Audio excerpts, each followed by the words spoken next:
पाकिस्तान जानता है कि हमारे पास इतनी ताकत नहीं है। क्यों जानता है? क्योंकि उसने जितनी जंगें लड़ी हैं, मैंने आपको बताया है कि वो जो मिलिट्री लाइन है वो हमने ना तो 49 में बनी पहली जंग में, 65 की लड़ाई लड़ी, 71 की लड़ाई लड़ी, वो आज भी कायम है। हम उसको नहीं हटा पाए। पाकिस्तान हमसे नहीं डरेगा। ये तालिबान के लड़ाके पाकिस्तान के ऊपर अटैक कर रहे हैं, हावी हो रहे हैं। जरा सा अगर आप इसकी पूरी कहानी हमको समझा पाए हमारे दर्शकों को तो। क्योंकि अगर दुनिया के अंदर मुजाहिदीन अगर पहली बार जन्मा है तो इसी आईएसआई ने उसको पैदा किया सर।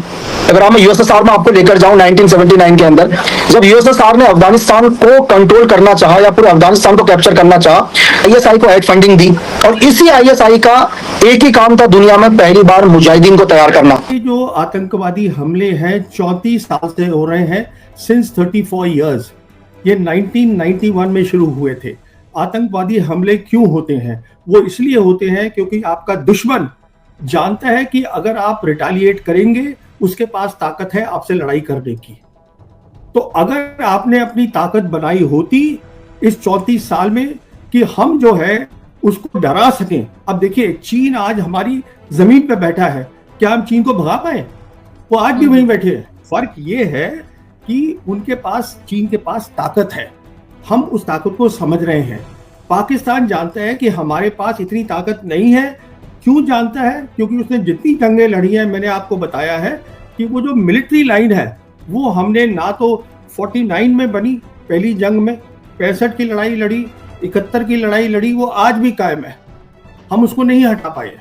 देखिए, ऐसा है, ये तो सरकार का मामला है, कैसे मुंह दिखाएगी इसका जवाब मैं नहीं दे सकता हूँ। मैं सिर्फ ये बता सकता हूँ आपको कि जो हमको डिटरेंस जिसकी मैं बात कर रहा हूँ, we have not created deterrence for 34 years and unless we have the credible deterrence, Pakistan हमसे नहीं डरेगा। इसको मैं आपको समझा देता हूँ ये क्या है बयान। ये बयान बहुत सीधा सा है कि डोनाल्ड ट्रंप के एडवाइजर्स ने डोनाल्ड ट्रंप को समझाया है अब ये बाइलैटरल बात नहीं रही हिंदुस्तान पाकिस्तान की, अब चीन भी इसमें इन्वॉल्व है। ये कारण है कि वो न्यूट्रल पोजीशन ले रहे हैं। और ये यहाँ पे हम लोगों को बात समझनी है इस बात को।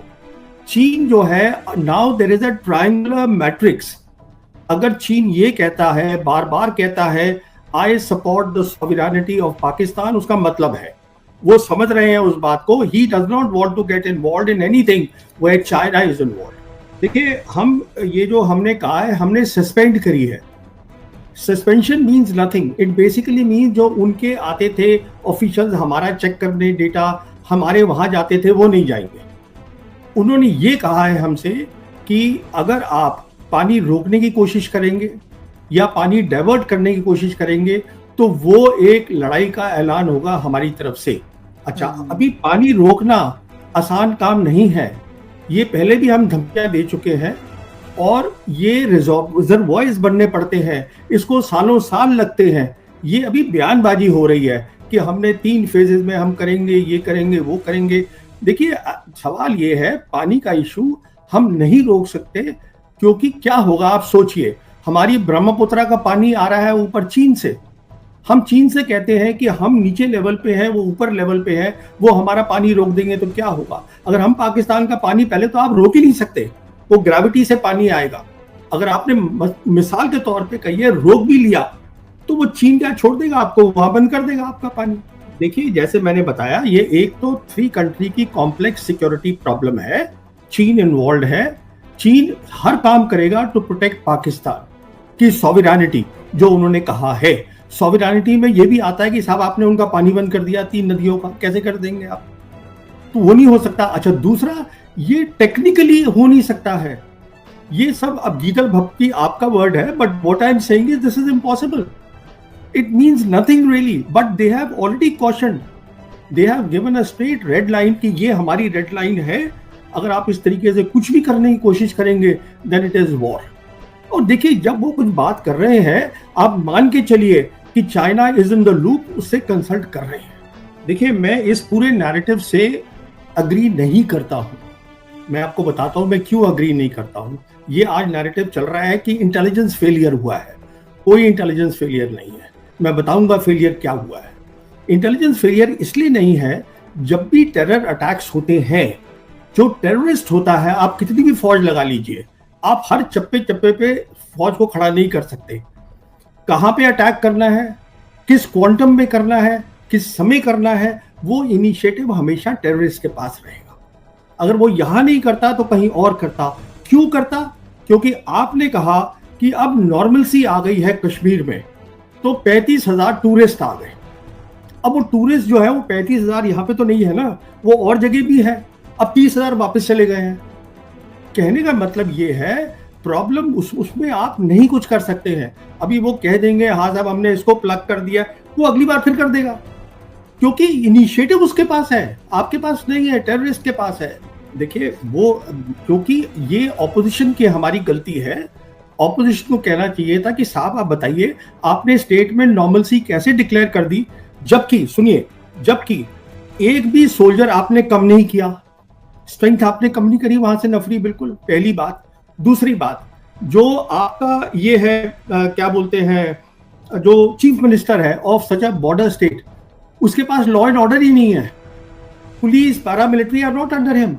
अभी अमित शाह आया था पीछे, होम मिनिस्टर, तो उसमें जो यूनाइटेड जो हेडक्वार्टर्स की मीटिंग हुई थी उसमें उमर अब्दुल्ला था ही नहीं। अगली बात सुनिए, वो मीरवाइज जो है उसको हर फ्राइडे को ये बंद कर देते हैं, and he is not able to lead the Friday prayers. अगली बात सुनिए, some 83,000, this was said in their parliament, in their assembly, that 83,000 जो है domicile certificates जो है वो दे दिए गए हैं so that outside people come now. This is of course because 35A has been removed from the state. What I'm saying is the state is not normal. It is a war zone. और ये बात उठानी चाहिए थी opposition leaders को, बनिस्बत के ये मान लेना सरकार की बात कि साहब इंटेलिजेंस फेलियर था, वो तो अगली बार फिर होगा, क्योंकि this is terrorism at work.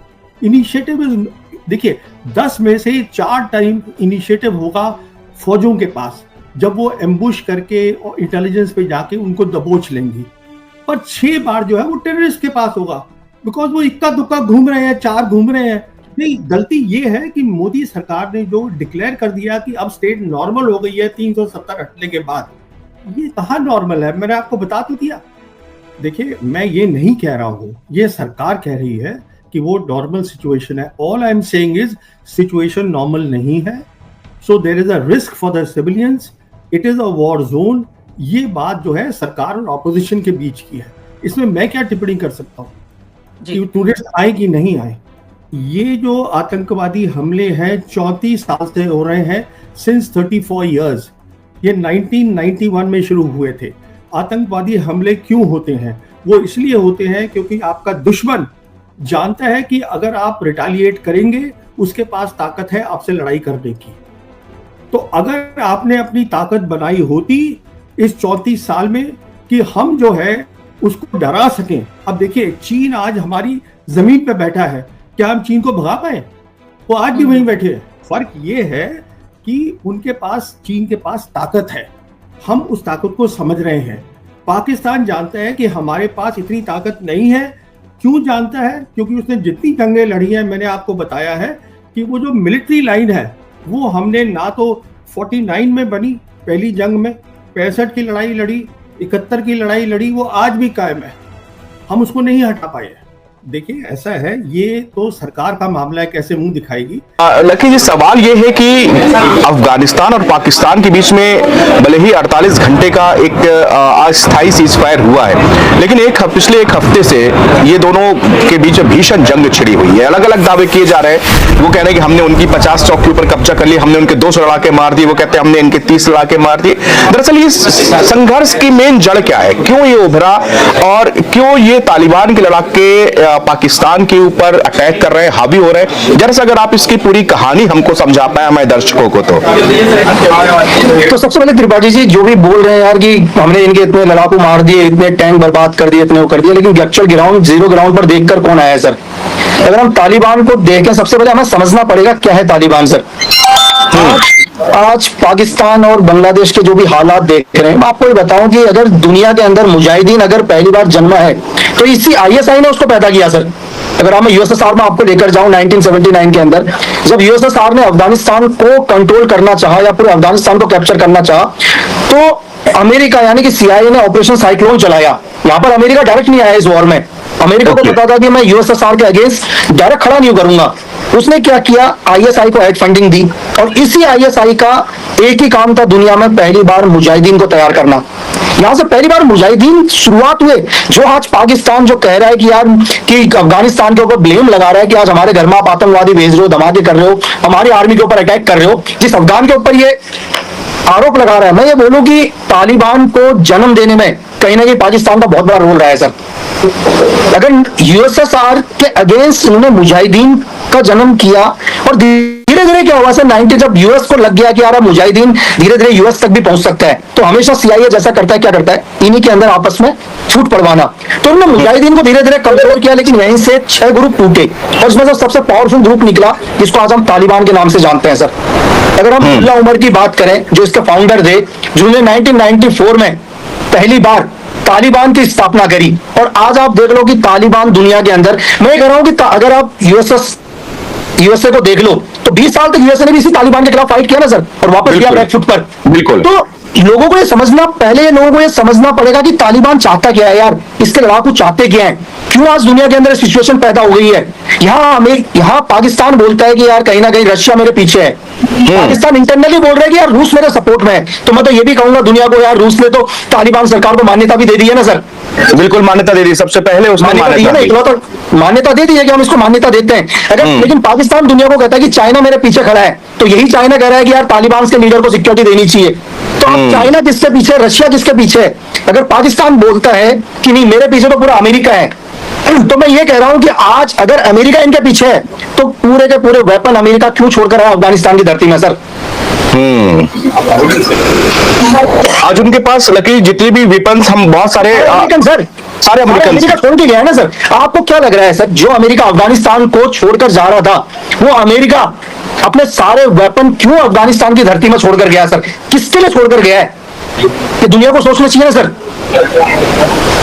तो इसको क्या, इसका क्या लकीर, इसका क्या मतलब? क्योंकि देखिए 2021 का वो साल था जब सत्ता बदलती अफगानिस्तान में, तालिबान दोबारा से आया। अब उसके 4 साल बाद भी जो है 2025 में, और इनके बीच में उसी समय से लगातार 21 के बाद टीटीपी लगातार उस पर अटैक कर रहा है, कभी उनके आत्मघाती हमले, कभी उनकी आर्मी पर अटैक करना।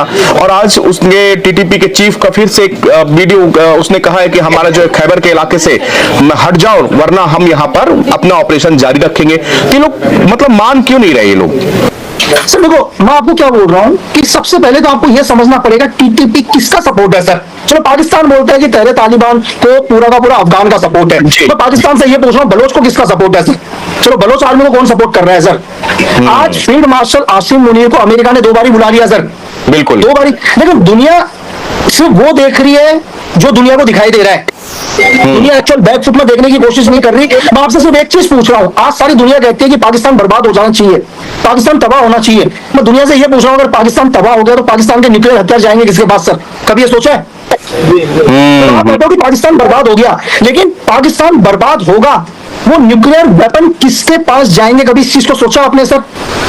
बहुत बड़ा पॉइंट है ये, सच में कभी सोचने की कोशिश करिए सर कि अगर ये सोचो कि पाकिस्तान बर्बाद हो गया और पाकिस्तान के न्यूक्लियर हथियार ऐसे लोगों के हाथ में पहुंच गए जो दुनिया में आज दहशत पैदा कर रहे हैं, आतंक फैला रहे हैं, तो आप समझ रहे हो सर आतंकवाद किस लेवल पर जाएगा?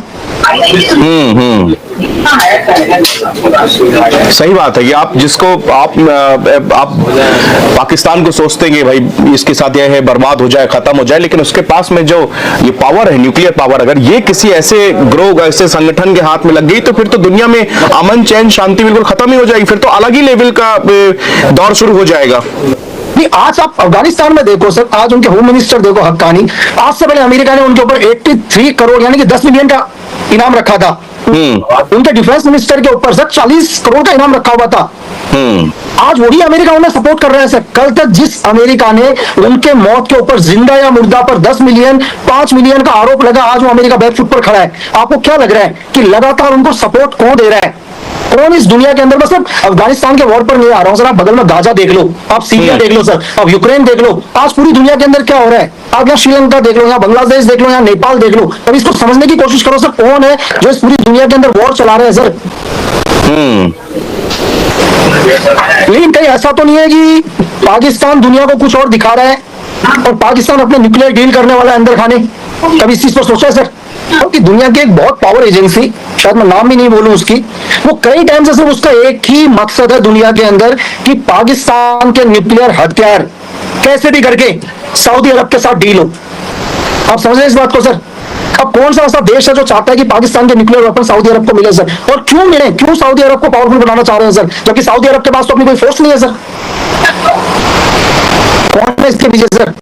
फिर एक दिन न्यूज के अंदर आता है कि सर नेपाल में जंजीर ने सरकार गिरा दी सर। आपको क्या लगता है जिन स्टूडेंट्स के पास जॉब नहीं है सर, आज जो लड़के जॉब के लिए धर धर भटक रहे हैं, जिनके पास आने वाला फ्यूचर सेफ नहीं है, आपको लगता है कि मैं 24 घंटे के अंदर नेपाल की सरकार गिरा देंगे सर?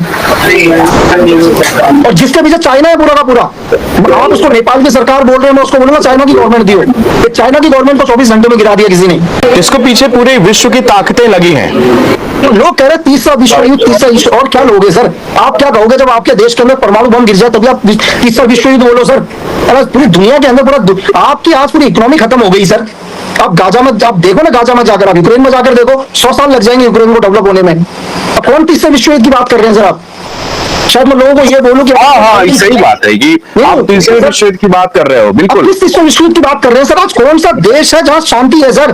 मैं आपसे क्वेश्चन कर रहा हूं सर, आप मुझे ये बताओ, क्यों आज MI6 ने क्यों ब्लेज मैत्रीवैली को MI6 का चीफ बनाया सर? और इसके ये नाम आपने बताया था, और इसके पहले मुझे याद है लगी जब आपने चर्चा की थी, जब इनका नॉमिनेट भी नहीं हुई थी, आपने बताया कि जो उनकी चीफ बनने जा रही है वो बहुत भयंकर जो है लेडी है वो।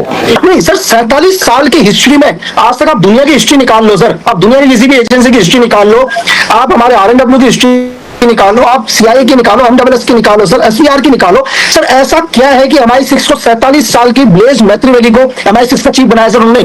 क्या उनसे सीनियर्स नहीं थे कोई भी? आपको ये बोलूं कि क्यों आज तक दुनिया में ब्लेज मैत्रीवैली के ग्रैंडफादर के बारे में दुनिया को नहीं बताया जा रहा सर?